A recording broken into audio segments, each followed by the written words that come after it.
I'm very pleased to introduce Marcos Novak. He's a professor of transarchitecture and digital arts at UC Santa Barbara.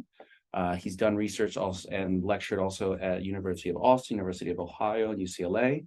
And he's a pioneer in the field of virtual architecture and sort of, as I understand it, the possibilities of architecture and the systems of thought that underlie it. Which obviously has a lot of applications, particularly now we're moving into these fields of malleable and non-matter, oriented architectures. 2 points of interest that I think we'll touch on, especially in the discussion afterwards, where we align is in the field of in virtual architectures and how they apply to belief structures and to memory, something that Nico and I are very interested in. And then in the general idea of how large-scale architectures like that of the brain can transform and change and shift phase. So without further ado, Marcos Novak. Hi. Thank you. Thank you. Awesome. And I'm cute. So, yeah, I think I have bunches of things to share with you. Probably too many, and so we can run through things I have, and if it's too much, or if we want to sort of steer it, or if we want to turn it into a conversation, that's all good, because it's probably too much. But let's just jump in.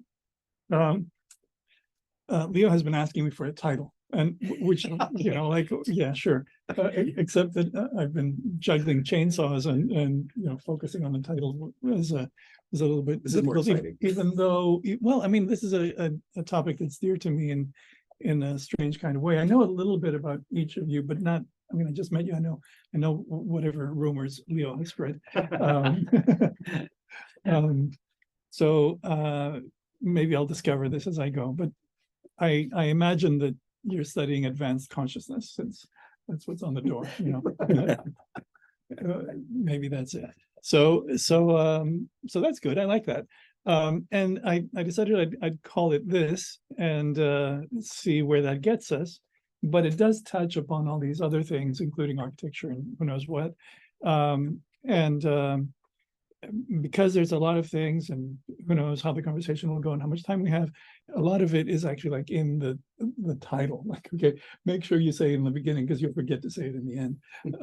So it's something to do with beauty, and it's something to do with what is unique but common and what is rare.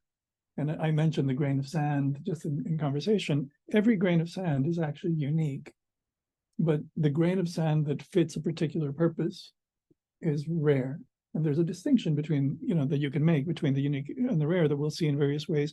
And then another sort of related notion that we operate under is the idea of not only the quantum, which is kind of always current, but quanta, quantities, right? And so quantities are everywhere and qualities are everywhere too, but it seems to be the case that we're searching for the rare, which usually means the rare quality. And in fact, if you were watching the whole business with OpenAI and all that, and why all that happened, the drama that happened with Sam Altman getting fired and rehired, there was Q star was the thing. There was something called Q star, and then it turned out that the Q stood for Qualia. And so that was interesting, because if it's true, that could be entirely fabricated, but if it were at all true, it would mean that at the frontier of AI and this notion of AGI and ASI and all the superlatives, there's this realization that the AI is going to get really smart when it can actually detect qualities, not just quantities, because it's a computer, it obviously detects quantities. So what's that? And then this notion of beauty, which many people usually retort to as it's relative, or it's in the eye of the beholder. And basically most people say that, but it's actually not persuasive. Some of it is true, it's not absolutely incorrect, but beauty, however one construes it, seems to be pervasive and ubiquitous, and has been with human beings for as long as human beings have been around, and is even part of the perceptual system of the birds of paradise, and puffer fish, and all sorts of things actually respond to things that we seem to recognize as beauty. And if it's so pervasive, maybe it's objective, and maybe we just don't know how to talk about it, right? And so maybe that's an interesting thing to try to figure out. So the proposition here is something of the kind, like, how do you dig into this? And then to try to flesh it out a little bit, impossibly, eventually it comes down to things like thermodynamics and things that you could study with neuroscience and perception. And it comes down to balancing as opposed to counting. So there's counting and weighing, and the counting is the quanta, but the weighing, the relative part, this versus that seems to be where the qualities come in. So those are pretty useful things. Now, I direct a lab called the Trans Lab, and I'm a professor in the Media Arts and Technology program at UCSB, and now I'm the chair of that department, which is kind of an interesting thing to have, because all of a sudden you're also thinking of what are we, where are we, what are we up to? So to get through some of those things really quickly, it's an R1 university like UCLA and many of it's a research university. There's this classification system. You don't need to read all of that, but we're actually a strange program that belongs both to the College of Engineering and the Humanities and Fine Arts. We answer to two deans, and we've evolved from basically a kind of avant-garde artistic sensibility with computation, and so we tie into also rigorous engineering and science and technology, and we're kind of preoccupied with making. So it's a little bit like if you're an experimental physicist, you need theory, right? But you prove yourself by the experiment. And so imagine some fusion of these components where you have theoretical ideas, but you kind of carry them out in the making.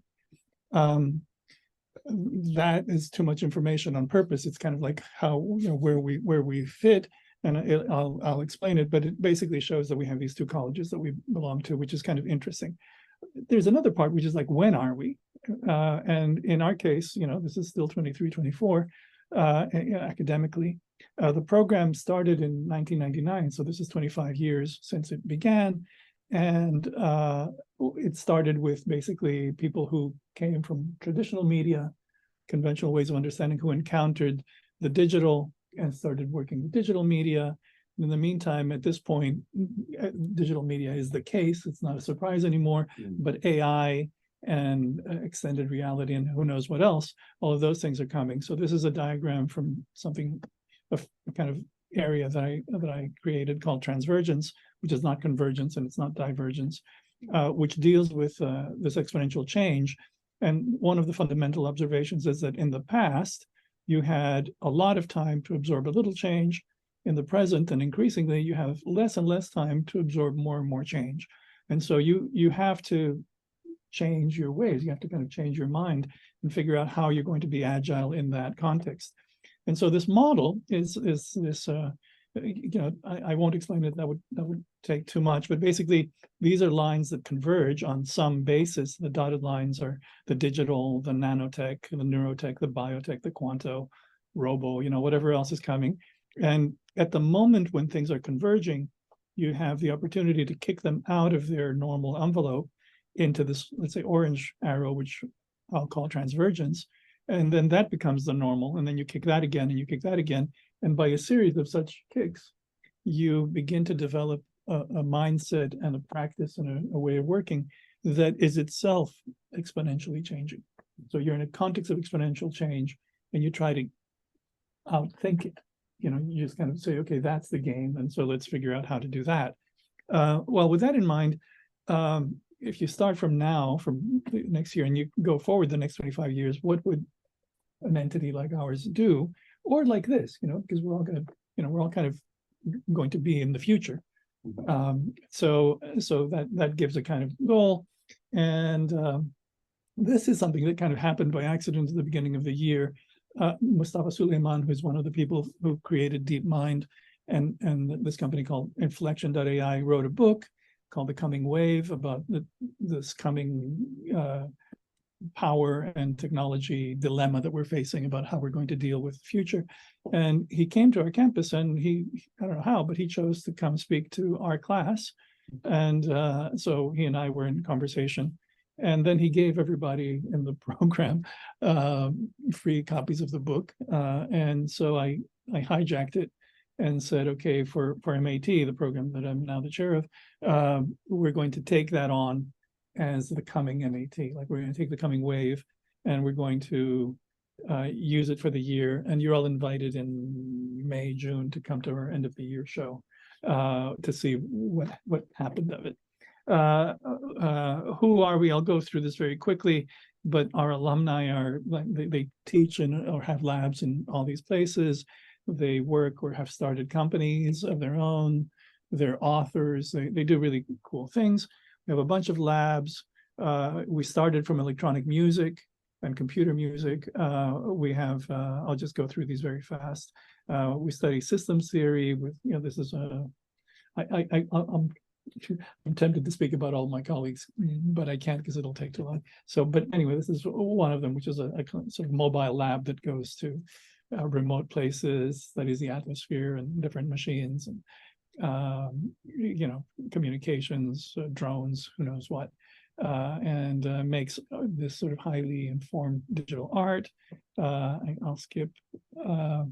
There's a lab for expressive computation and cultural production, bunches of good people, something called a Four Eyes Lab, which is interfaces and so on. It's an acronym, actually, Four Eyes, and cool things that they do. I won't read everything. So imaging, interaction, and innovative interfaces, that's one of the labs that connects us to computer science in this case. And augmented reality, all these things that you're seeing on the screen are the kinds of things that we do. Can you back to the last slide? Sure. I don't think we need to overly rush. No one's got it. We're not. There's more coming. Yeah. Interesting. But yeah, no, I can slow down wherever you like. Let's slow down a little bit. They're perfect. Yeah. Let's take it down about 5 miles an hour. This is great. Yeah, sure. So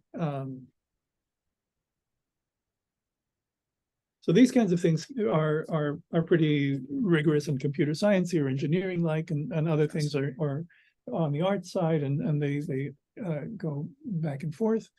A lot of it is interactive work. A lot of it, this is from George LeGrady. It's like the extrapolation from digital photography, but it ties into robotics and all of this kind of stuff. Again, a really great group of people.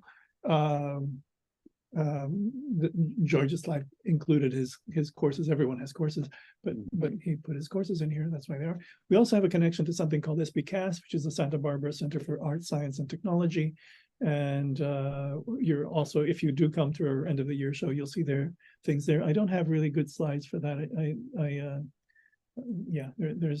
Well, here you'll see some of it here. That's the person who's end of the year show for Media Arts and Technology, the Media Arts and Technology program at UCSB, and this is the third of 3 exhibitions that are detailing a variety of different projects from the students. Here, and we're here where? Interrupt him so badly. He's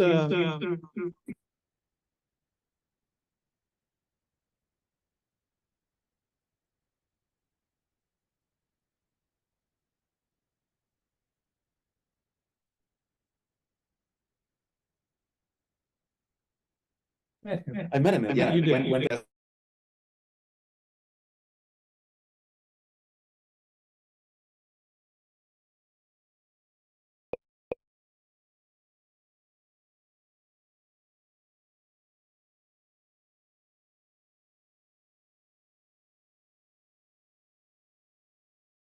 Well, yeah, perfect. One thanks. and oh, come on. Oh, so it's gonna make more sense. So There we go.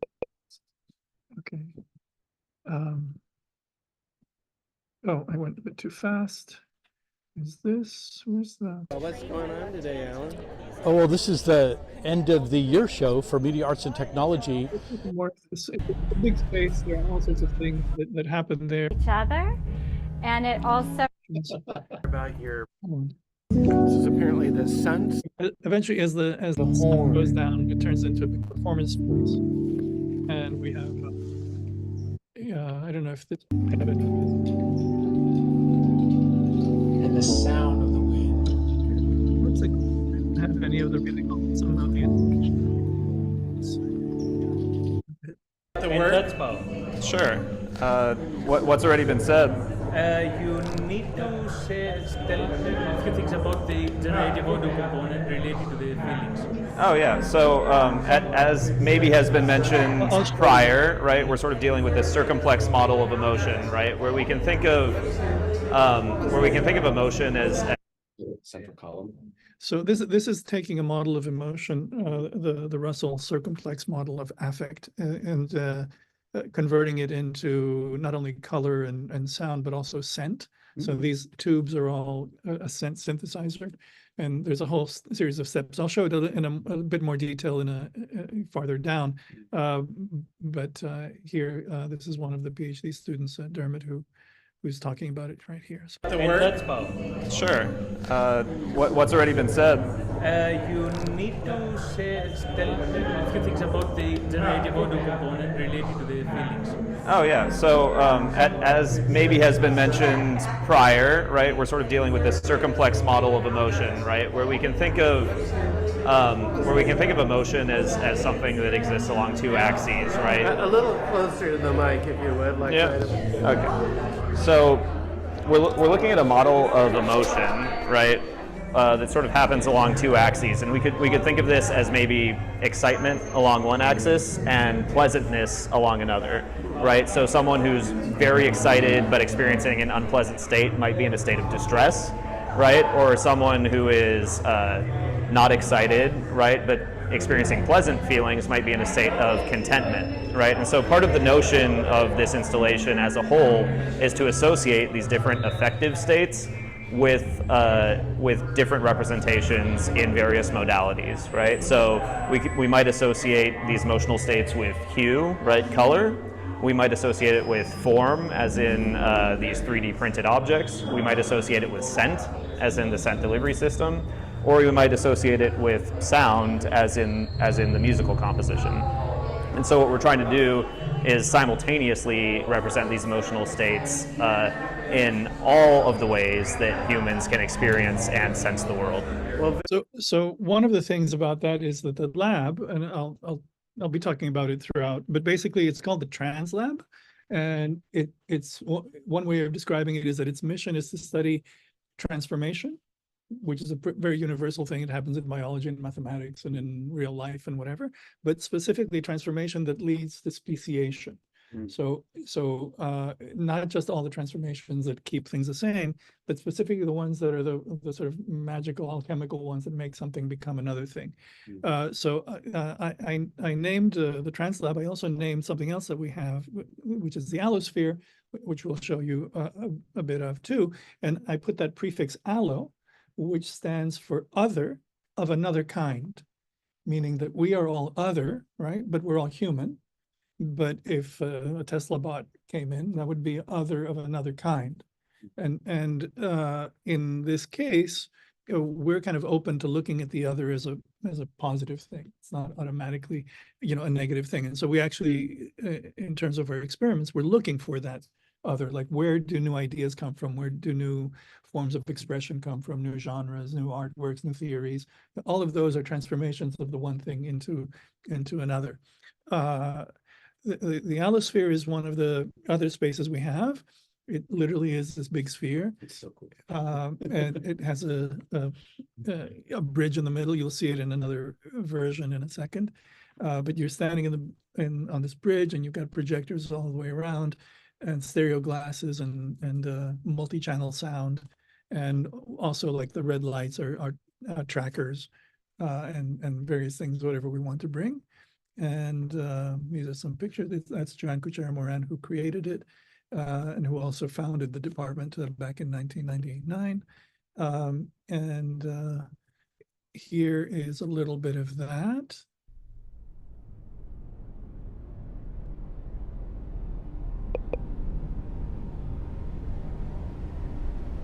This is for a particular project. There are many projects. That's where we are. It's the entry to the building. We're in that building. That's building. And we're at the end over there. Our Sensorium for the World Ocean Project is an artistic installation that integrates arts and science with humanitarian focus on climate change and climate justice. This began as a project with famous bio-eco artist Newton Harrison, who recently passed away. It was Newton's vision to look at climate change holistically. This video begins with Newton sitting in the middle of the Allosphere, viewing visually in one picture climate change stressors, including sea level rise, ocean acidification, shipping lanes, and ocean temperature rise. Right now, we've been encouraged to all be specialists, so we don't see this hole. But now you can see this hole. You can be in the middle of it. It can be talking to you, and you can be talking to it. And so speaks the sensorium, and so speaks the allosphere, and this is a new duet in the art science world. We are building an interactive, complex computational model that will integrate these stressors, allowing researchers to adjust parameters of the model to affect various changes in the climate's condition. We are mapping these stressors on the Earth, viewed as a globe, and we can zoom into any level of detail. Some of the current parameters we have mapped include sea level rise due to the level of CO2 in the atmosphere and the ocean, which is causing the global temperature to rise, as well as acidification, destroying the coral reefs and coastal wetlands. We are collaborating with climate scientists and researchers here at UCSB and at UCSC and in Europe. The project is the highest integration of science and art that is intersecting the National Academy of Sciences with the Getty for a Biennale in 2024 that will involve all of California. More importantly, the project has facilitated a dialogue between media artists at the Allosphere and our climate scientists here at UCSB to begin a collaboration that will build a complex system in installation form and allow us to view all of the dimensions of climate change, not only understanding the physical problems on the planet, but also the social problems, as some of the most distressed regions are in places of poverty and the underserved. We will not only be looking at the problems, but also the solutions. This part of the video is showing sea level rise at the Santa Cruz Pier.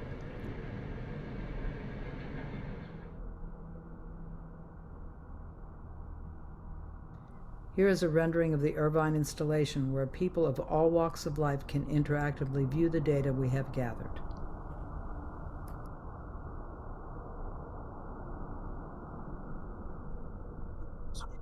Simulations. This model and everything was generated live. This complex systems instrument.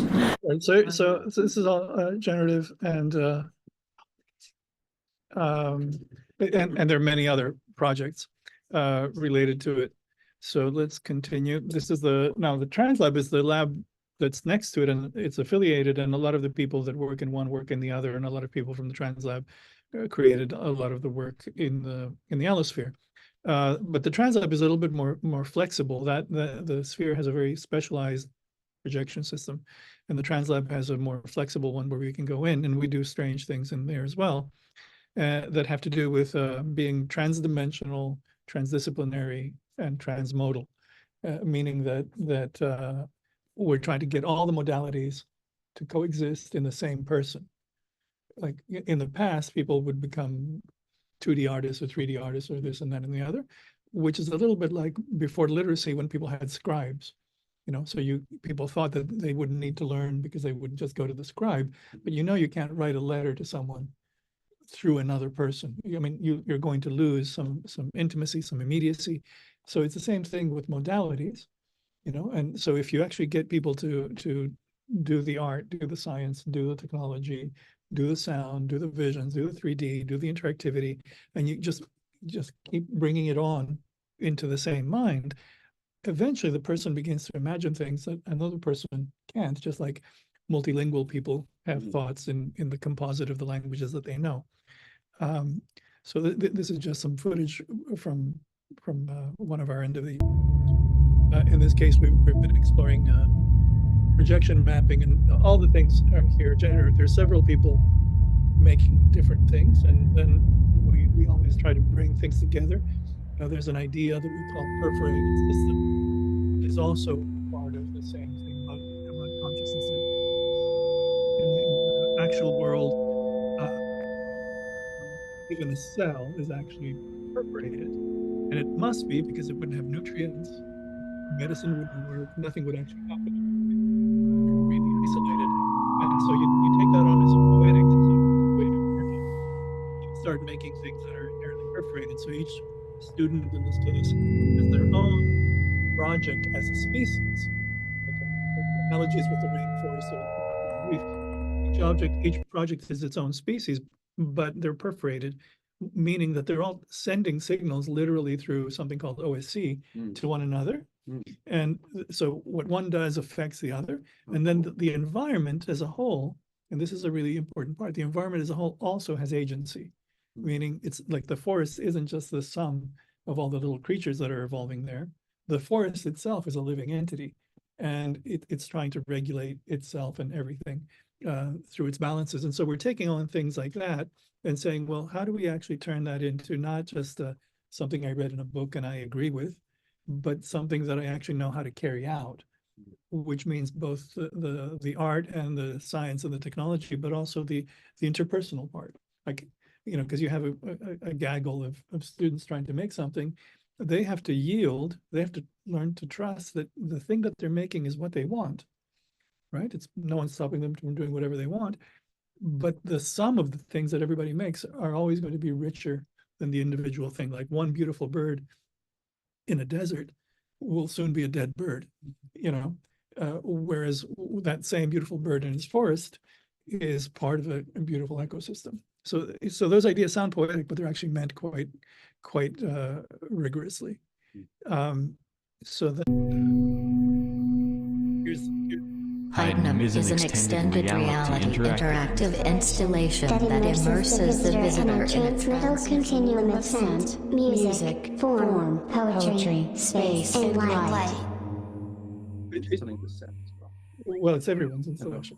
This data-driven work is based on research connecting virtual and physical elements to emotional effect and cross-sensory stimulus through human biodata. This work extends James Russell's circumflex model of effect and motivational state into transmittal world making in extended reality.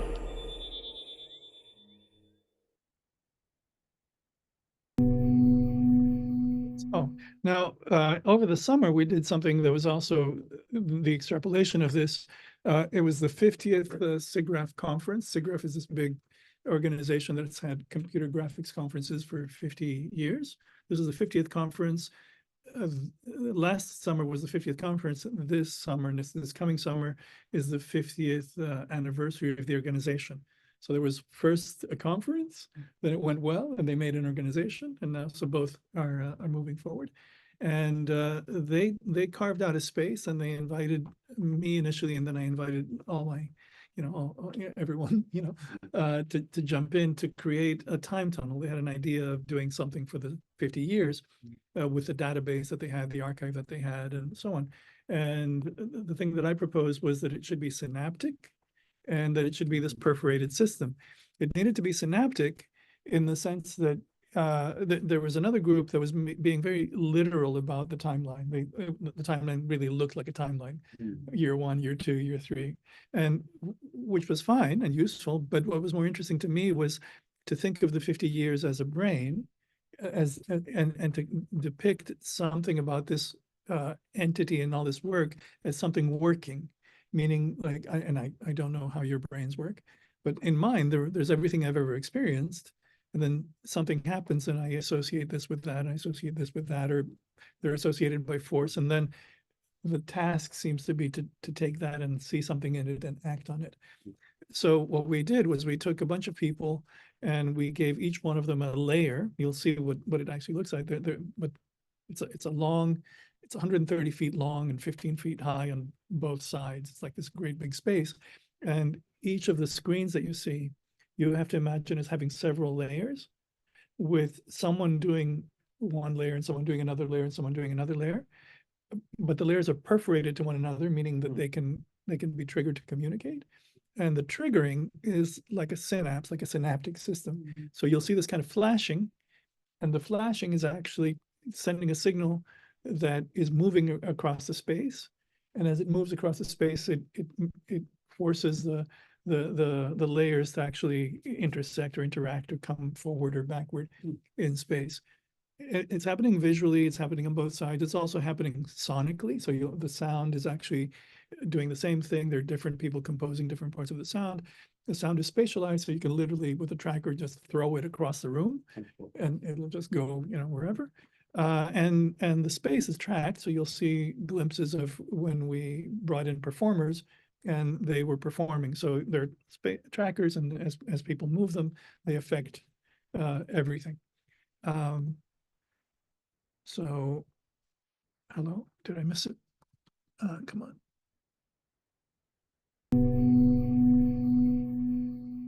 Come on. No. Was that? This will play. Well, it's supposed to play. Hello. It's not just, oh, no, I hope not. Is this not a movie? Is it on a different slide, maybe? It's somewhere. I'll find it. Let me open these in the meantime. If anyone would like history. Let me find it.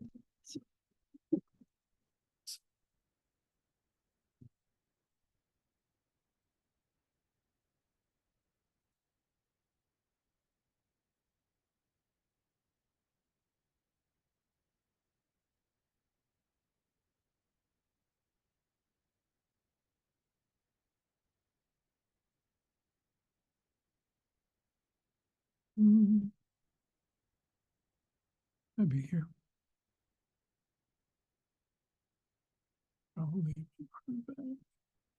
If I don't find it here, I'll find it elsewhere because it's here. It just didn't go in the queue properly. July. It's August. There's August. It should be in here somewhere.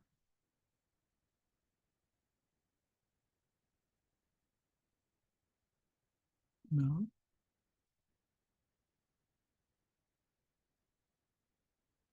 Once we've gotten some of the E4 pieces off the ground, I think I see some very meaningful points of convergence now. This isn't the one I'm looking for.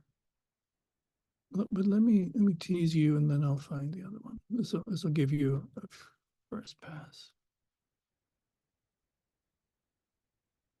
Hopefully.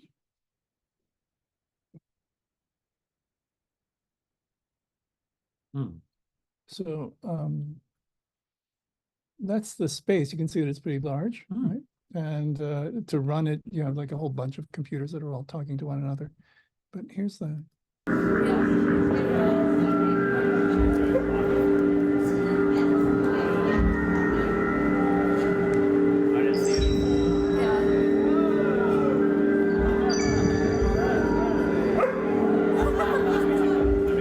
There are many things.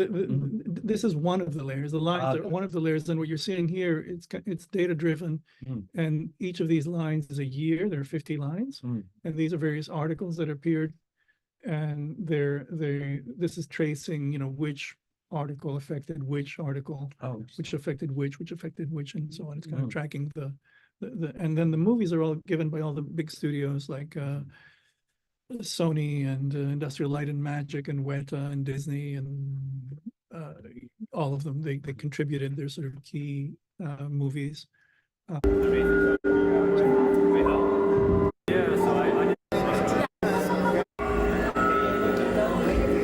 Excuse me? Sorry? Is the person that compiled the data to organize it and aggregate it that way the same person who physically designed it to look like that? Yeah. Wow. Yeah, it's several of us. It wasn't just one person, but everyone was invested in several of these. Maybe what I can do is I can show you. Where is it? the trailer. Josh, does that feel anything phenomenologically similar to your inner world? You can describe it better. Josh has a specific type of synesthesia. Oh, synesthesia is a big part of it for sure. Spatial sequence synesthesia. So Oh, having that sort of mapping is very intuitive. Yeah. Especially in representing connections. Tell me more about the spatial part, because if I were to sort of describe what my synesthesia is, it's something to do with space, and like what people say about music, I feel about space. Yeah, interesting. Like percepts have correlate like discrete space that it's immutable. So like if when thinking of a sequence of things, those are kind of in my mind's eye, but more importantly, it's like there's the spatial component to it. So I'm able to see like relations between numbers or like a timeline stuff. So. And does it trigger other modalities? Does it actually? I would say it's primarily like the spatial visual aspect of it. I can manipulate like that spatial representation and like, adjust it in any type of way, but otherwise it's pretty constrained to like the spatial, and then something that there was that instance where like we had heard a song or something, and I just remember so vividly. He was like, "Oh, wait, like this is right here," and it was like this gap where you knew the year that the music would have come from based on like. So like kind of I guess an analogy to what we saw there. So like in thinking of like in the 20th century, for example, like that's a visual spatial like representation. It very much looks like, I don't know, a calendar or whatever. But then if I pick a specific year, or if someone mentions something that's I know is from a specific year, like it is immediately like correlated with that spot. So like we were trying to think of this one album or one record, and I knew it came out like in a certain time period. And so like that's what I was like pointing at was like the 1970s, late 70s to early 80s, in my sort of overarching spatial component. Wow. That then I said since I didn't actually know the year, I can zoom in on it. But like if someone said Woodstock or something, like that's very much like 1969, that has a certain place. Right. Is it all oriented with respect to your body? Yeah. But then like I can manipulate it. So there was another project that I did a long time ago with someone you might know, because you mentioned a hypnotist. Have you met Marcos Lutjens in town? Does she work at UCLA? Marcos Lutjens? Lutjens, yeah, like the architect. He's an artist who's also a hypnotist, and I'll show How do you some. spell his last name? Lutjens. Oh, I know him. Yeah. Well, you said the last name. Lutjens. Lutjens. Yeah. So he's wonderful. We co-authored a thing together. I figured you would have to know. So we did a project with Marcos where I was asking people, and we should have had you to ask. I was asking people to describe their consciousness as a space, if they could imagine it as such. And you can all try to do it and tell me what you think. And then we collected the different accounts and made a virtual space, and then made a performance, and there was a hypnosis, and it was a whole mixture of things. But one question that I was asking people was, like this, no warning, right? It's like, right now, think of all the times that someone was kind to you, right? And it's a strange question because it forces you to kind of scan your entire life, right? Like the way I picture it anyways, that the question arrives unsolicited, right? And then your brain has to go bam, like that, and then come back. Yeah. And it has to retrieve something, right? And it's not pictorial. I mean, there might be pictures, but there's some kind of graph or some kind of network or something. Just there's this feeling. Something got assembled. So specifically to that. So like someone asked me, "Well, what's your favorite movie?" I almost go, "I've never seen a movie before." Like, what's a movie? Yeah. It's very strange. My free recall in that type of where the search space is so large, I can't start. It's a very interesting. Do you perceive it as starting? I mean, well, if it's linear. If I have a probe or something, I can give as much detail as possible. It's something about the search space and the free recall, I can do it. But I also think Like there's too many badges. Also, mine doesn't work like this out and back. Yeah, It's yeah, like, exactly. think of something kind of like I immediately had an image and then that image linked to another image, like at a different point in time in my life. And then it was just like all these images. Right. And associated with this kindness, like emotional feeling. So it was like, it was seeded with like probably one of the most powerful ones. And then it just like spun out. So It was like images. So I think different people would have different variants, and so that project was about going around and collecting impressions and then making them into this one virtual world that you could navigate through.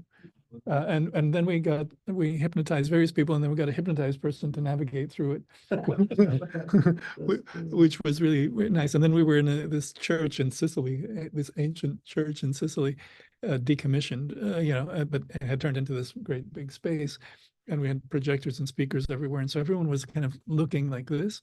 And then when the hypnotized person got into this device, I'll show it to you. When he got into this device, everything turned on, and literally it was as if the church became a vessel, right? And it kind of started moving through this space of sound and imagery that we had collected from everyone.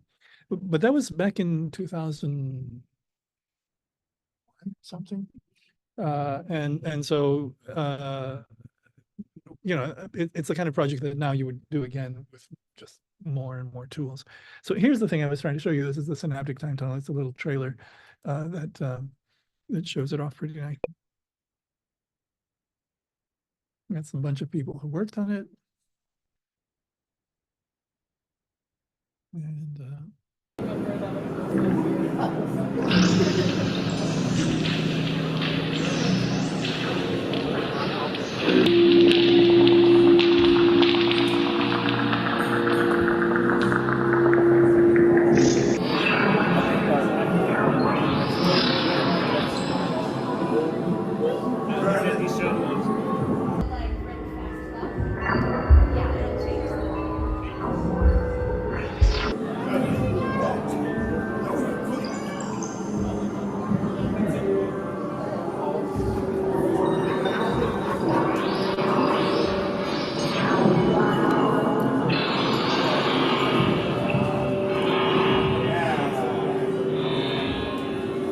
a lot of the things you're seeing, like this little grid thing, these are images from the archive of SIGGRAPH. They're like from 50 years of images.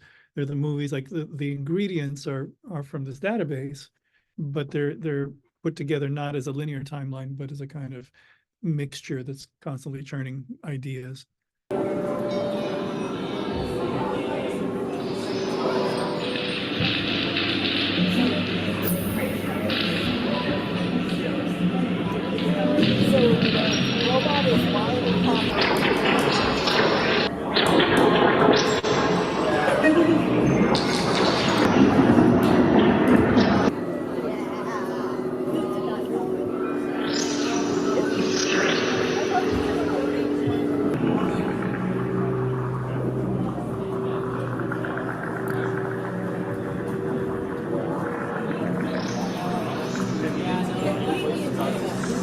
Array of speakers, and so when you everything's controlled by these trackers and also the software itself. But if you do this, then the sound starts moving from speaker to speaker, moves through the space. They're not throwing any. Right. But no, that you answered exactly. And every little tilt and.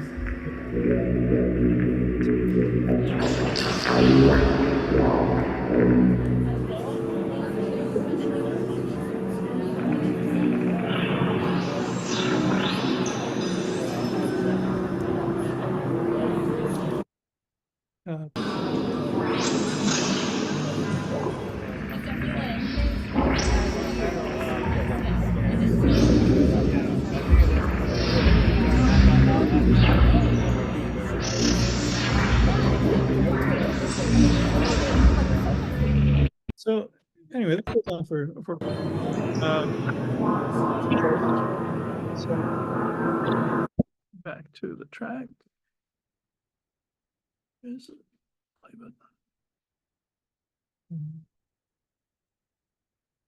Okay, the TransLab. Now that's all from the TransLab. Now there's another thing. Everyone's heard of STEM and STEAM, right? Science, technology, engineering, math. Then you put art in and you get STEAM. And what gets left out is the humanities. And so at some point I was trying to figure out, well, what about the humanities? How do we put them back in? And I stumbled upon this acronym, which is basically the superset of STEM and STEAM, because it also includes the humanities, but also, as I'll show variously, it's a kind of n-dimensional coordinate system. So you've got technologies and humanities, which are the means and the ends. You've got engineering and mathematics, which is concrete and abstract problem solving. And you've got arts and sciences, which is synthesis and analysis. But in the middle are the muses. They're making. They're all the ways in which things come together. And it could have more dimensions. I'll show that again later. But basically, as you move through the space, you're encouraged to think of all the dimensions at once in different proportions. So for example, anything I look at, this mouse, right? It has engineering, it has technologies, it has humanities, it has art and science. Like all the different pieces are present. And if I can just learn to look for all of them at once, it's a little bit like a mantis shrimp. I can all of a sudden see in more colors than normal. And so there's a whole thing that we've built from that. There's the kind of construct. I can come back in more detail, about what it actually is, but it's one of the unifying things. So we're kind of existing in this space that is holistic, integrative, creative. That's one of our flags. And then we have to figure out, well, what does that actually mean? Like, how do you go from good intentions to good deeds, to actually carrying these things out? And now we're also moving into media arts and design. And that's another thing. But it ties into this because my own background initially is architecture and design and industrial design and graphic design and all of those things. And just recently I was invited to speak at Arup, which is the biggest engineering firm for architecture in the world. They make all the huge buildings. And the reason they invited us, me and others, is that they were looking at AI and how that's going to affect the space of cities, and is that going to change? So one of the things about this is that the kinds of questions that we're asking here, if they could actually be expressed in a way that could affect city planners and politicians and citizens and so on, they would change the face of the earth, literally, because the expenditure on infrastructure and buildings is obviously in trillions. But the decisions are usually not very good because no one wants to say that this is or isn't beautiful or good or whatever. Because it's relative, because it's in the eye of the beholder. So there's nothing firm to actually base it on, and so nobody takes responsibility. And things are built, and by themselves, each one of them could be quite nice. But when you put them together, they don't aggregate the way, a beautiful Italian village aggregates, So that's that. I'm going the wrong way. Okay. All right, so now we're actually artificial intelligence, machine learning. They also have a space called the Sound Lab, and they study experiential spaces. And it turns out that the person who's in charge of that is a graduate of UC Santa Barbara as well. So we didn't know that, but there it was. And so that's interesting to me because you were asking about liquid architectures, and I was saying that these things combine. Here's a very real engineering firm of solid things, and they've come to the same conclusion that, yeah, we're going to keep doing solid things, but we need to do sound, we need to do experience, we need to do VR, we need to do AI, because that's what cities are going to be like. Now, there's another thread here. How is everybody doing? Am I going on too long? Okay.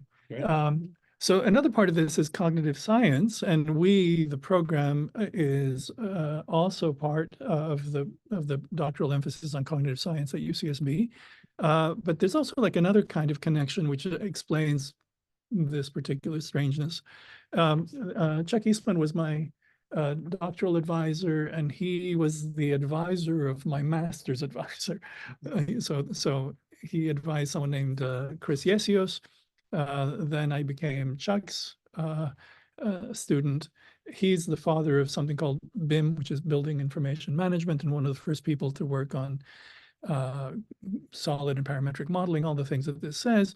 But the thing that's not quite visible here, it would take a couple of extra slides, is that he went to Carnegie Mellon really early on, and he worked with this person, Herbert Simon, who was a Nobel Prize winner in economics, and who is the father of cognitive science and also one of the fathers of artificial intelligence and all of those things, and who was studying what he called the sciences of the artificial, by which he meant the design sciences, the sciences of making. Like, how do you actually, what does it mean to make? And, as opposed to the sciences of the natural, which is, how do you study the already made world?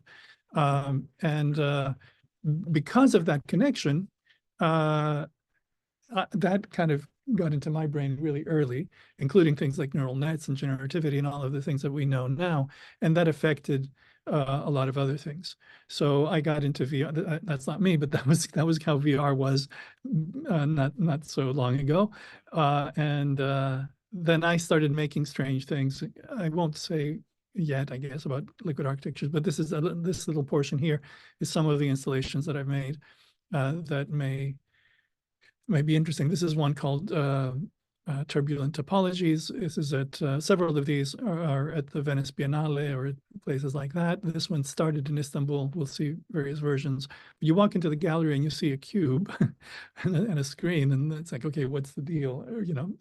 And it turns out that if you pay a little more attention, you see that, yeah, there are some speakers here, and then there are these little red dots, which are cameras that are looking into the space in a particular kind of way, which basically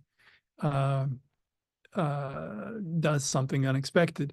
This is the version in Istanbul. This is actually a bigger cube, and this is closer to the original intention, where the cube seems to be suspended in midair, right? It's not actually touching the ground. And what the people did there, they were really quite amazing, is they tore up the wall, they put structure in the wall, they put these tiny little connectors holding the cube up, and then they built the wall again. So the thing was suspended, and there's this screen, and there are these empty things, and normally you don't know, you see this, and then you walk.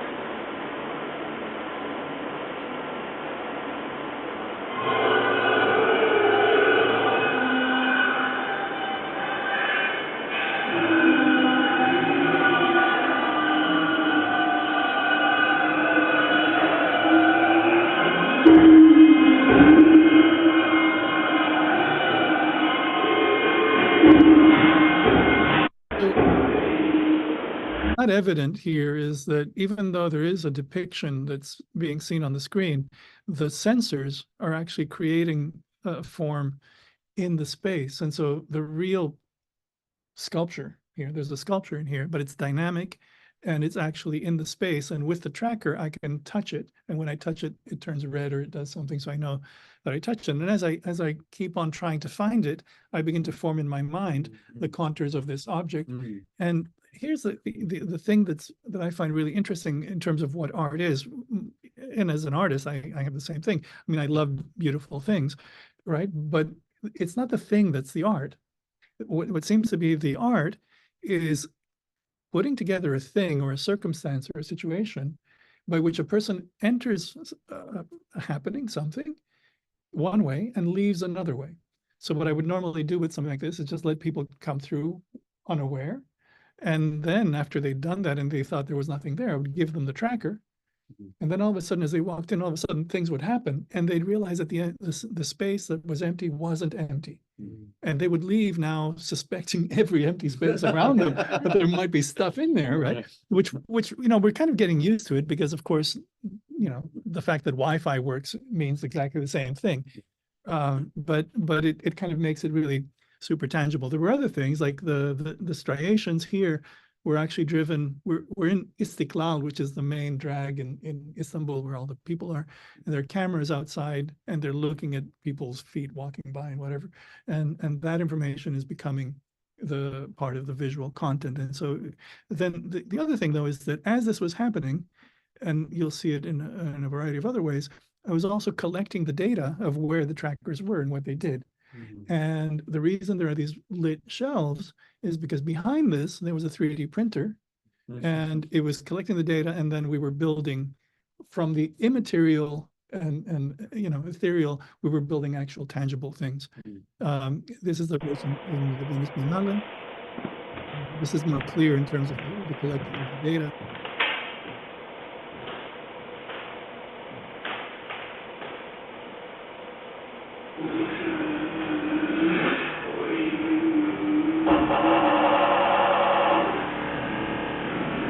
Each of those is here that onto that curve.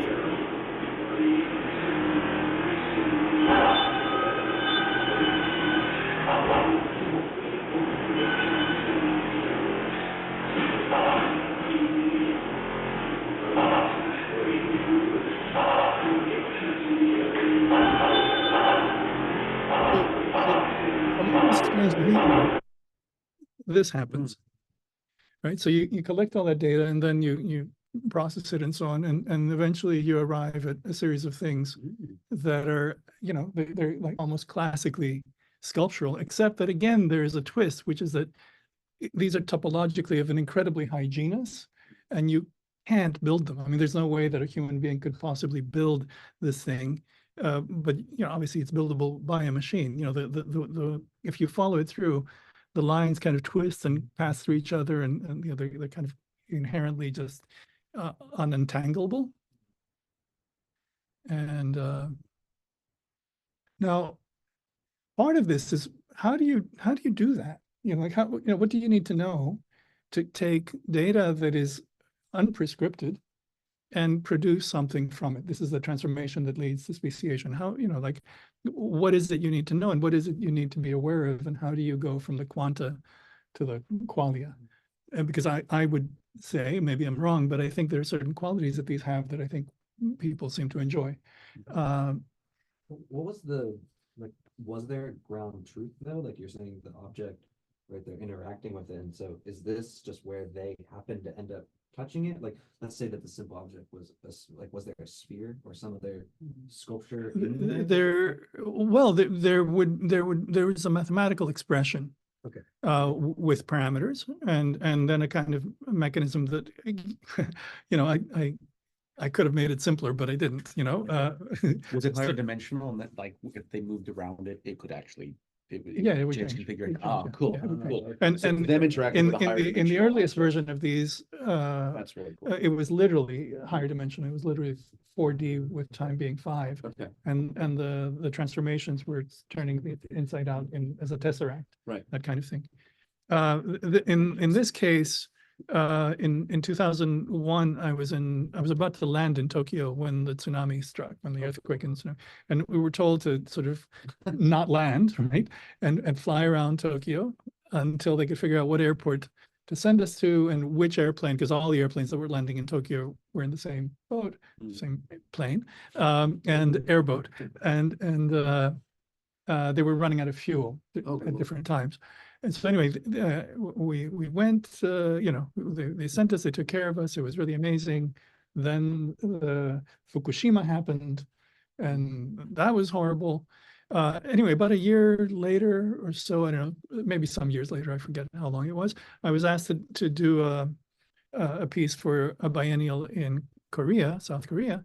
And I decided to do this weird thing in which what you'll see, there'll be a drone, a little quadcopter, and this billowing sheet, which is silk, and it's Chinese silk. So basically there's an air.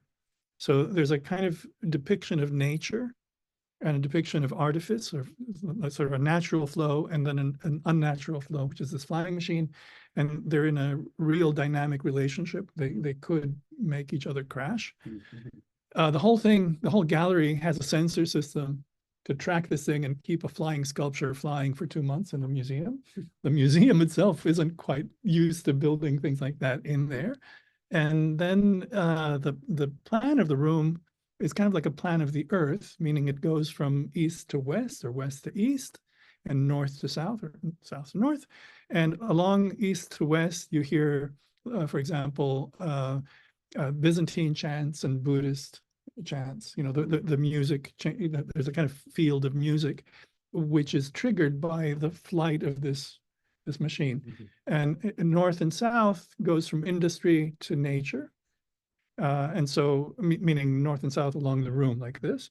And then the particular angles of this flying machine trigger different kinds of sounds. The word Vespa means wasp, and it's the word for drone in Greek. And there's a kind of a reference to ancient Greek too. So depending on how it flies, you either hear Vespas meaning scooters or Vespas meaning wasps, or you hear helicopters, or you hear like various kinds of mixtures that are all triggered by the exact thing. Probably the most interesting thing for me is that to do this, there's a computer, of course, and it's computing a trajectory, right? And mathematically, the trajectory is mathematics, no problem. But now there's a flying machine that's trying to keep up with that trajectory. And that has batteries, and it has momentum, and it has this ocean underneath it. You'll see this thing kind of disturbing it. And so it can never meet that trajectory. And so I perceive that as a kind of vector of desire. Like it's always desiring to be there and always missing. And then it's like desiring a moving target. That's all the physical stuff. And then on the walls, there's another layer, which is a kind of virtual world that is also triggered by this movement. So let's watch it. Oh, and around, there are all these little devices with light. The charging station actually looks like an IED, like one of those explosive devices, because there are subtexts here about oil and about, it was happening also when there's always some problem with oil and someone is doing something terrible. So it has this kind of look. And then there are these little lit things all around that in the gallery look kind of like, like lights on a sea, it's kind of reflective, and there are these little things. And there are these little jars, and in the jars are fine little things that I discovered as I was making the piece. And they make a tiny little show that only the children look at, because the adults are too busy to bend down and see what's in there. So it's all there. And so it's registering at whatever level one wants to come into it. And it looks like this. That's the look, right? So there's the drone, there are this tiny little exhibition. That's where it comes back by itself to charge. That's the virtual world. This is the ocean, the angry ocean and the tsunami. This is us in the airplane. This is oil and blood cells and whatever else one wants.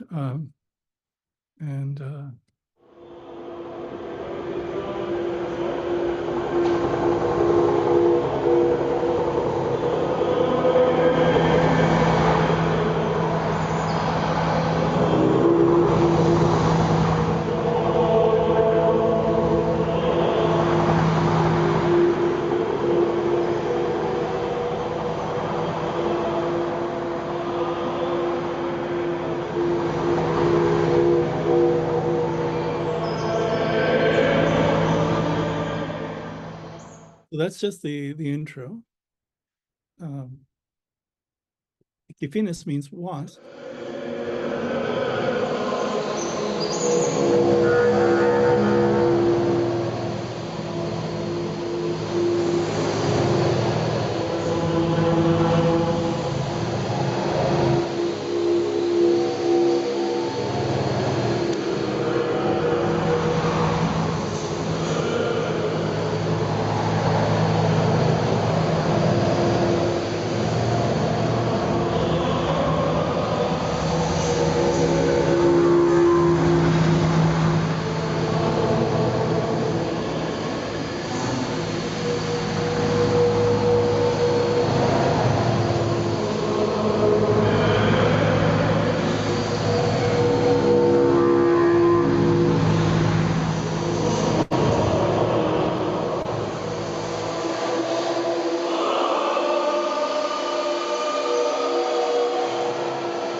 How controlled is the topology of the sheet? Or how many? It's not.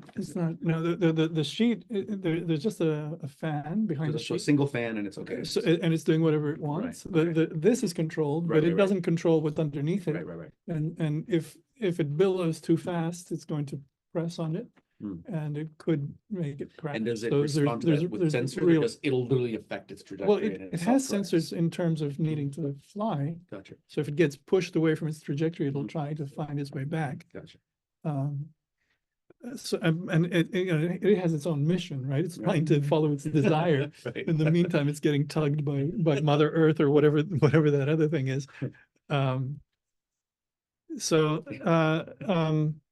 So this is back to the allosphere, and this is now we're getting to where the title. And if you guys are tired and you want to change pace or whatever, let me know. But this is the allosphere, and the inaugural project was called the Allo Brain. And I propose that because the allosphere is these two hemispheres, and so is our brain. And there's a corpus callosum and so on. And we were thinking what to do. And I thought, okay, I'm going to go have my brain scanned. And I went to Caltech, and they said they were going to give me the data, and then they didn't. And then I went to UCLA, and Mark Cohen. I was one of his grad students. So I was here at the Allosphere. Yeah, I remember that. It was really, really fun. Yeah, so that was my hollow head. But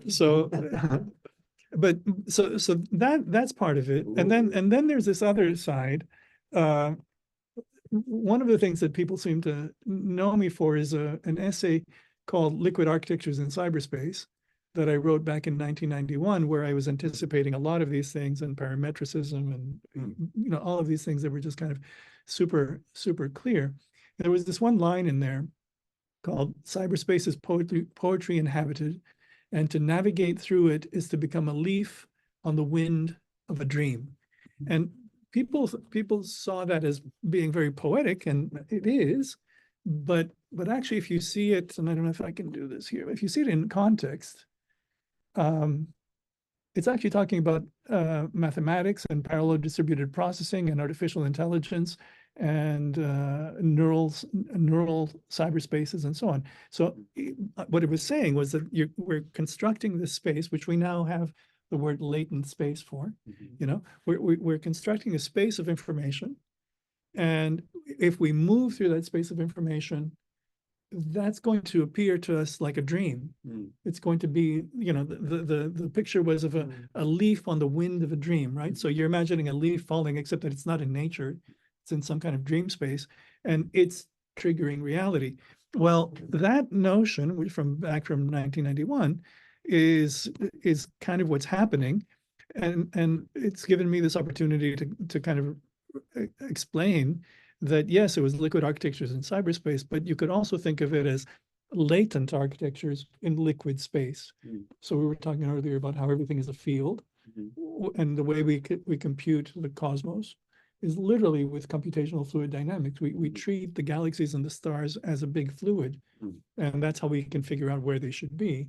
And so we're already in liquid space in that sense. And we're moving, like this is a sort of architectural composition that's made with Midjourney in this case, that started off with a dragon. It's like, how would I make an architecture from the notion of a dragon if I want it? And so you get this kind of thing. Now, that thing, the liquid architecture, this idea about space, the n-dimensional, has several beginnings, but this is a beginning in 2000, where I was invited to represent Greece at the Venice Biennale. And I proposed something called invisible architectures. And because I had already proposed liquid architectures and transarchitectures, and I was looking for the next thing.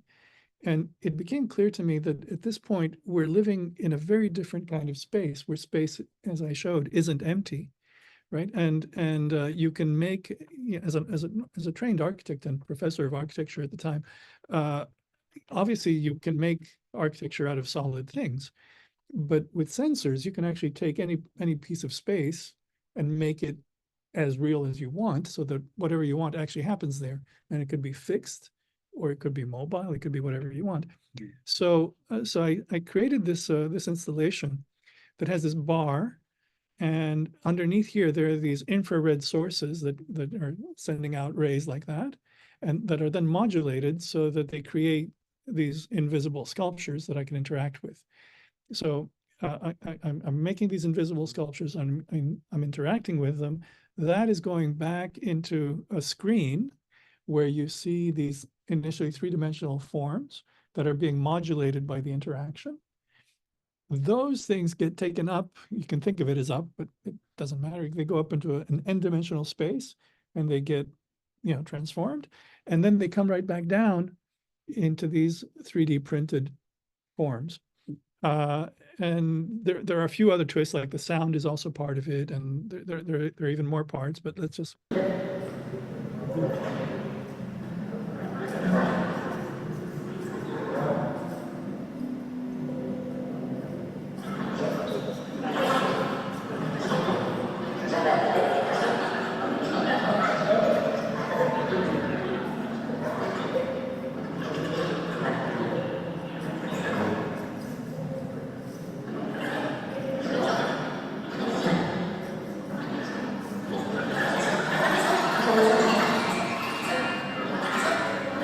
Oops, sorry, I don't want to go there yet. One of the things that's happening is that if you, not only is this thing invisible, but it's kind of like an onion. It has layers, and so you can squeeze it, and if you just touch it, it makes these soft sounds. But the more you stress it, the more stressed the voice becomes. It becomes voices, and it begins to express. Here's the other view. And here, as I enter.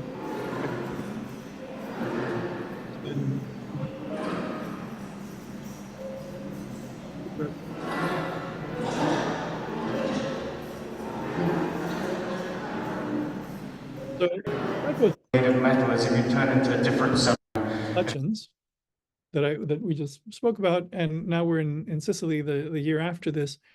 And in this instance, he's hypnotizing Antonio, and he's persuading him that he's made of wood, and then he's using them as he's not using him. He's persuading him. He's rigid, and getting him to span between two chairs.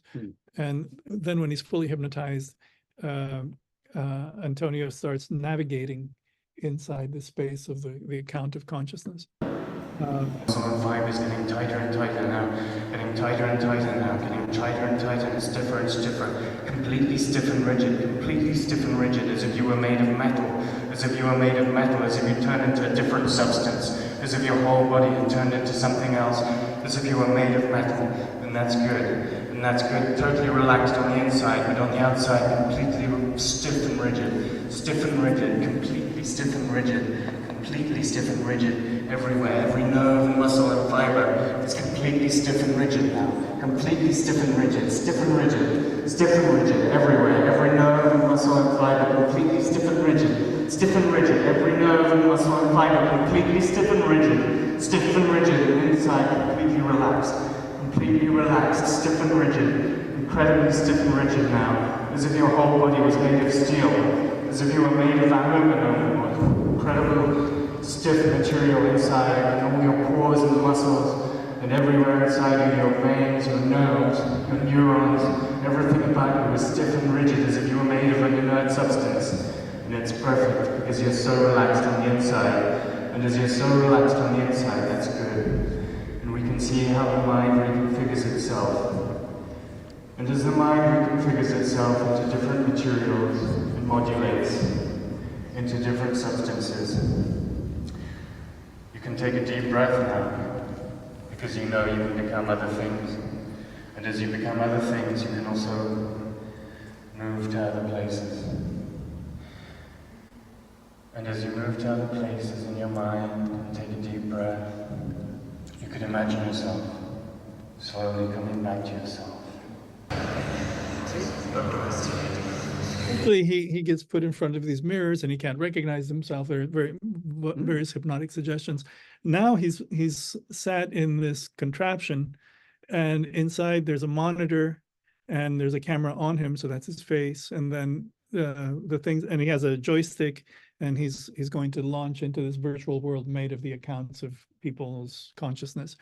And then things will happen, including like the sound and the distortions of the video and all of that. They're all correlated, and he's navigating, but he's hypnotized, so he's kind of drifting in a hypnotic state through the spaces of people's accounts of their consciousness.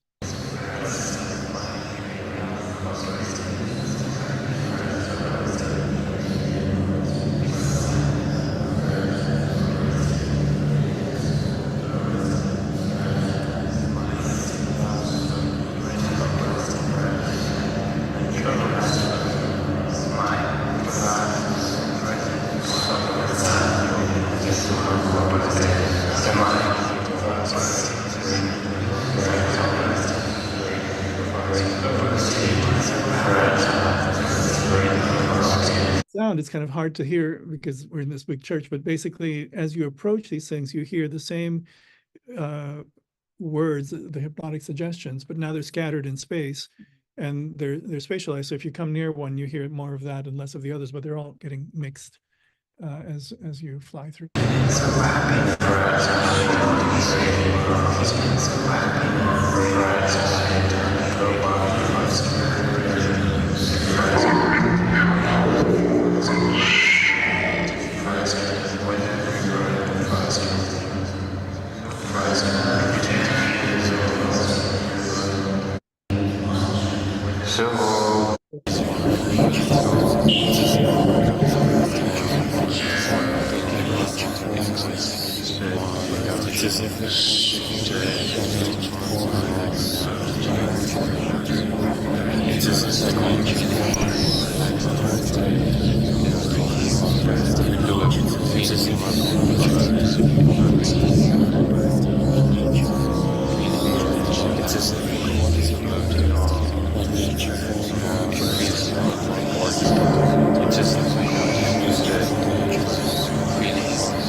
Eventually you visit all these different states, like each one of these little nodes contains some different account and so unfolds into a different experience, and eventually you back off and leave the experience. Now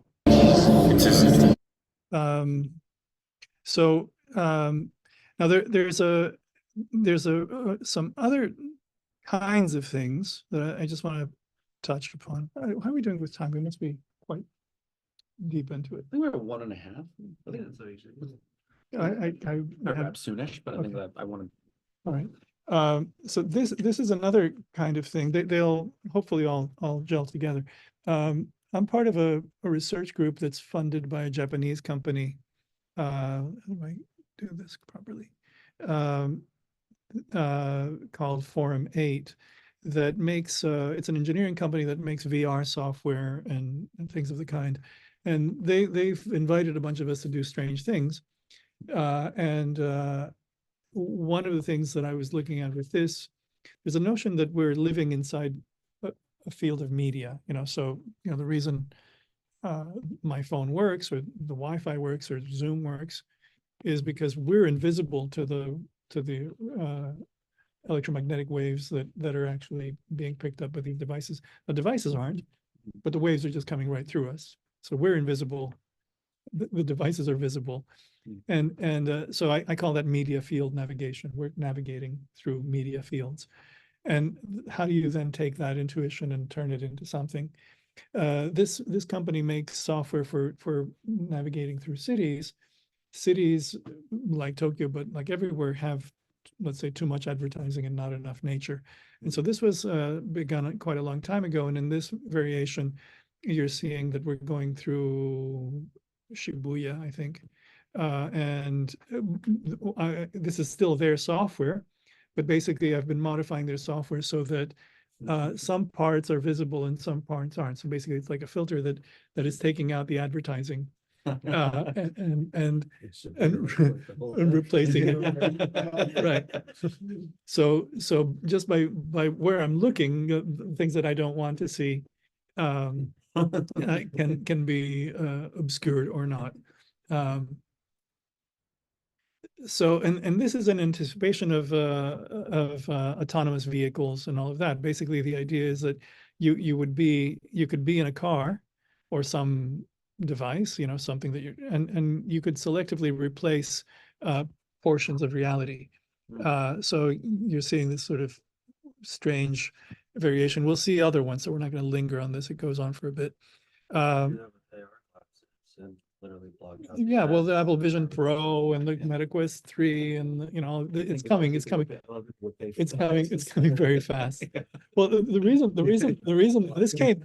this came out of listening to the radio, and there was someone saying that some other person had proposed, or some company had proposed, that in LA there were so many people with cars, stuck in traffic and looking at each other's license plate, right, that they should replace the license plates with advertising. Oh God. Yeah, and it was like, okay, enough. This little thing, it'll show up in a different way, but this was made with something called Blender. It's a very simple computer graphic, treated with something called Runway, which takes a video and you give it another image and you put it together and it produces something much more elaborate than the ingredients. So,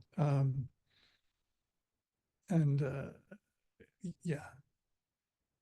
So we'll put some other things into this kind of process. I think this is kind of nice as a the sphere here is actually like a bilipid layer of a cell. So you'll see lipids and with little feet, and this is the layer, right? And then you're going in, and yeah. And then, you're inside here, and eventually you'll see something incongruous, which is like some, Corbusian proportional figure. So all the primitives that make the original video are very simple, and then the style comes from another step. These are too many steps to describe to you. These are some earlier things that have to do with this idea of the neuro and the nano and the bio coming together, and then trying to figure out how to create something like this that could be 3D printed at a time when you couldn't do these things. Again, that's too much. And eventually we get to where we're really trying to go. And if you came to campus, you would have seen some of these images. So you see these strange things in the hallway. Hey, you showed me yourself.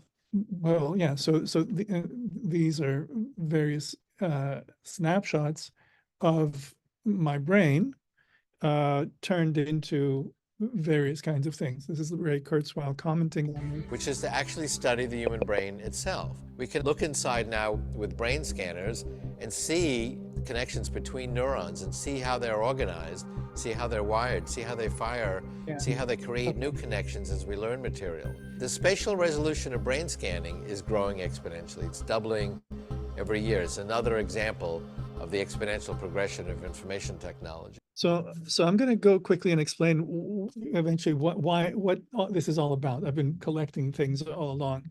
And so we're coming to where it's coming into focus. But let's go in there a little bit better and see it. So that is a 3D model made of the scan from my brain, and an fMRI scan, and it comes from an experiment that I'll explain, where I was looking at certain things and we were taking snapshots. Then we took the data and then we put agents inside the data. And the movement of the agents and what they encountered is what makes the music.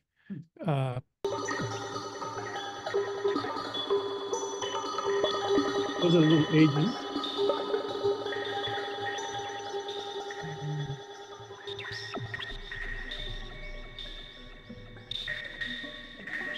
And now this is in the hour score. This is the inaugural project. At this point, we didn't know, we didn't have almost any computation, and we didn't know what we could handle. And so, polygon count is very low.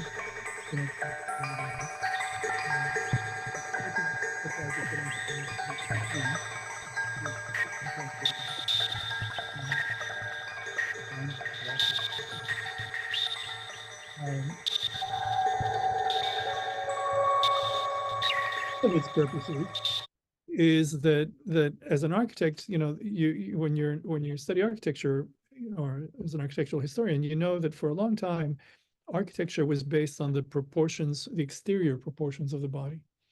Right? So you took the proportions of the body and you made it into a floor plan, or you made it into an elevation or whatever. This is the obverse, which is like, well, what architecture would I make if I took it from the proportions of the inner body and eventually of the mind and its behavior? Kind of language from which you could build forms.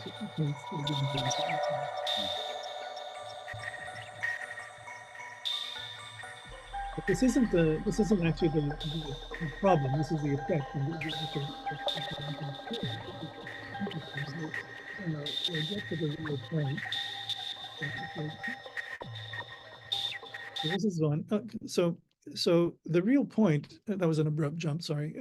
But the real point is closer to this. And what you need to see about this is that it's entirely generative. I wrote it, so I know exactly how it's written.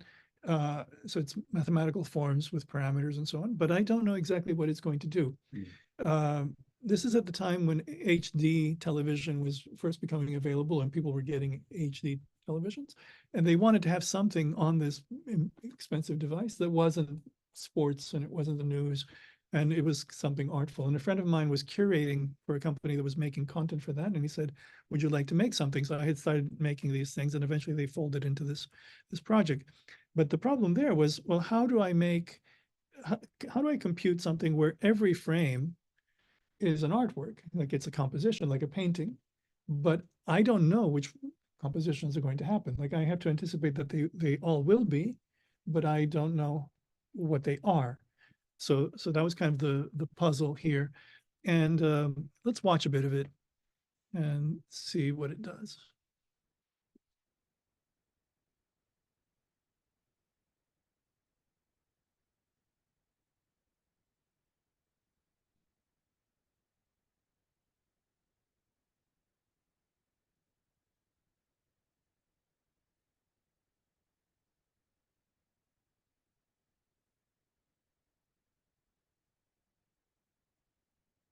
So if you watch it long enough, hopefully there'll be moments that you say, oh, that's pretty cool. You know, maybe it's okay some of the time or most of the time, but every once in a while it does something that surprises you.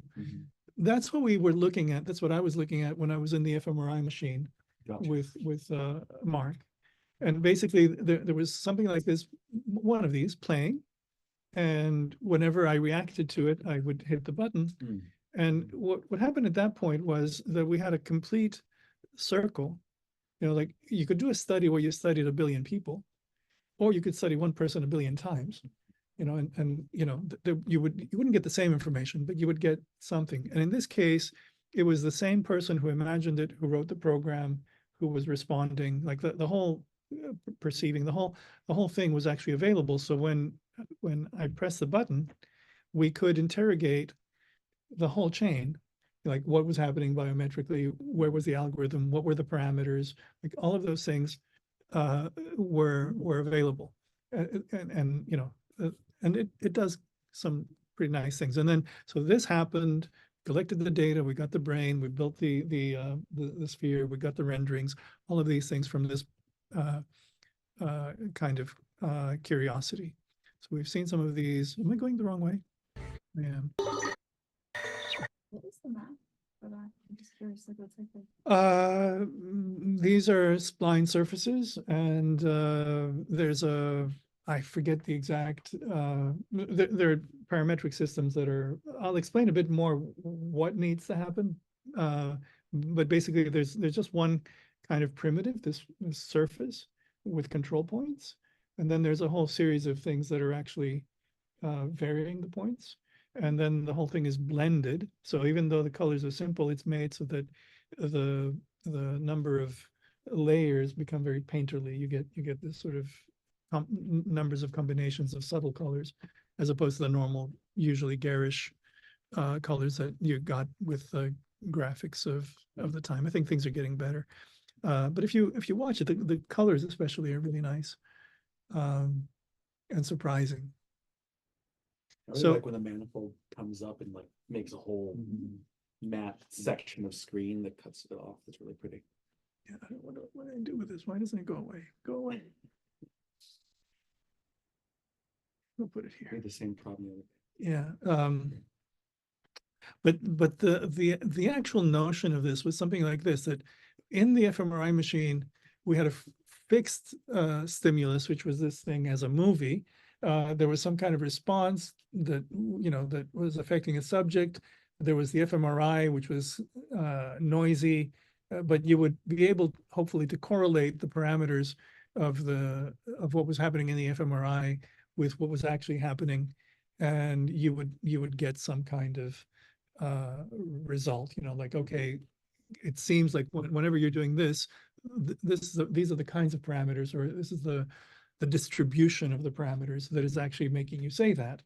The intent, which we haven't really carried out, is to take that and then turn it around so that we take this and feed it back into the subject that feeds it back into this now as a generative system, so that eventually you create a loop between the world and the percipient and the new world. Like basically you're fine-tuning the world based on your feedback. All of those ideas were actually, like right now we're doing much more of that with AI, you know, kind of implicitly we're constructing these kinds of loops, and we have much better tools to construct them with.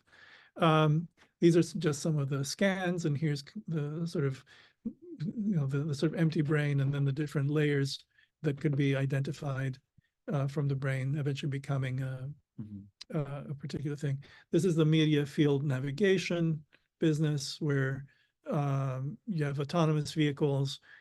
You have an analogy to noise canceling, and you say, well, what if you had like environment canceling? Like, what if you just could strip the world of ugliness and replace it with something else?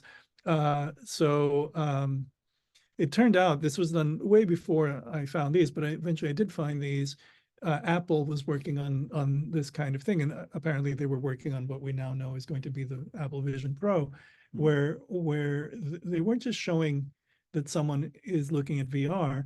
They're showing someone who's actually in a seat that winds up being it's in a city, and it's in you're in a vehicle, and there are more of these images in this patent. And the idea is, they were basically saying the same thing, that you would be in your vehicle, the seat would be robotic, it would be canceling the vibration of the road. Oh, wow. And you could be going through a forest, or you could perceive yourself as being in a conference room, or going through a city, you know, all of that, which was the anticipation of all this.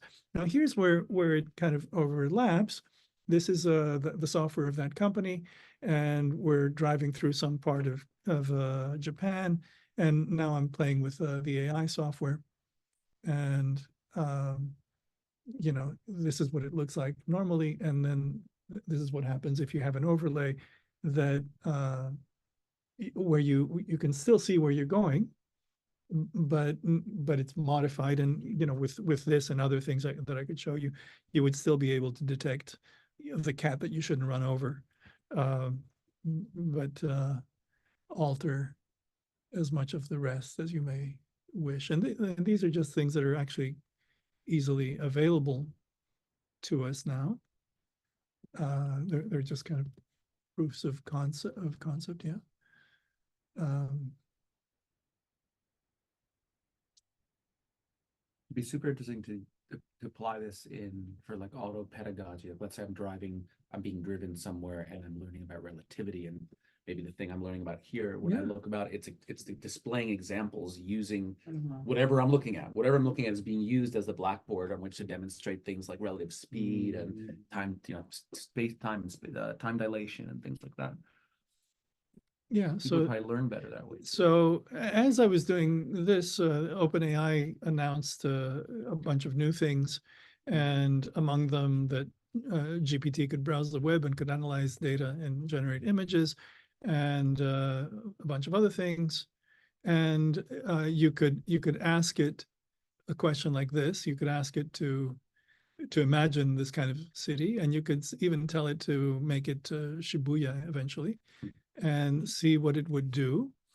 And I don't know if these are, yeah, so it's finding these. Eventually, some of these should be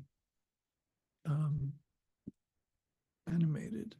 I don't know if these are. I didn't get a chance to try them.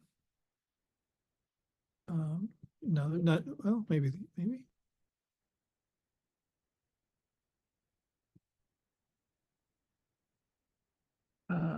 Maybe not. So there's that.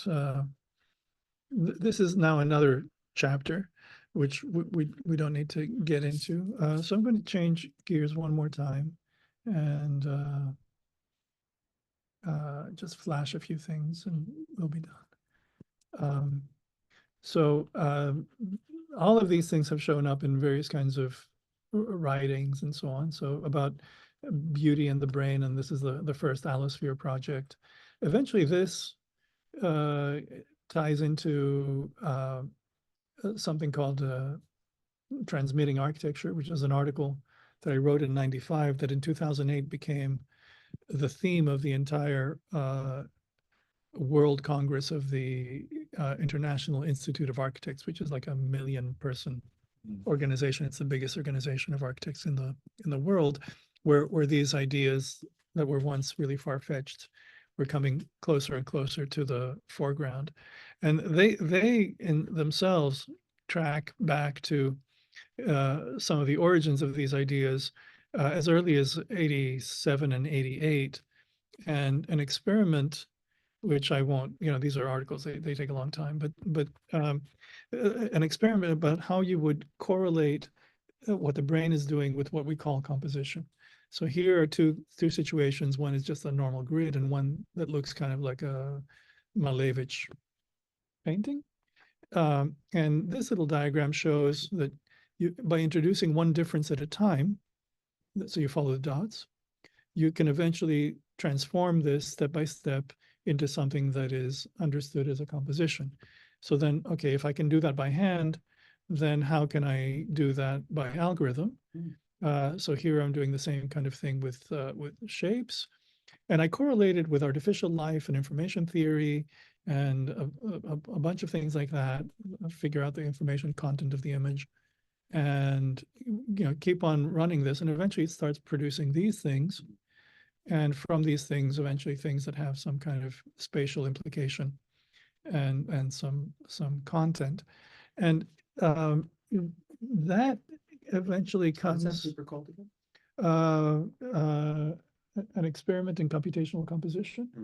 That's the second one, and the first one is computational composition in architecture. And a lot of these things are in those two papers. So to kind of bring this to some kind of conclusion, or to at least not exhaust everyone completely, there's those kinds of notions eventually can be studied, like, like quite accurately. Again, with this idea of how do you introduce difference? So this is a signal or something that is completely predictable, and how do I increase its variety, and again and again and again, until finally it starts looking like something completely different, but in a way that is now computationally measurable. And this goes on, and it brings you to this, which eventually is at the origin of thermodynamics, which is that if you're rolling dice, 7 is most likely, and 2 and 12 are least likely. And so basically, in whatever kind of system you have, most things are unique but relatively common, and a few things are unique but rare.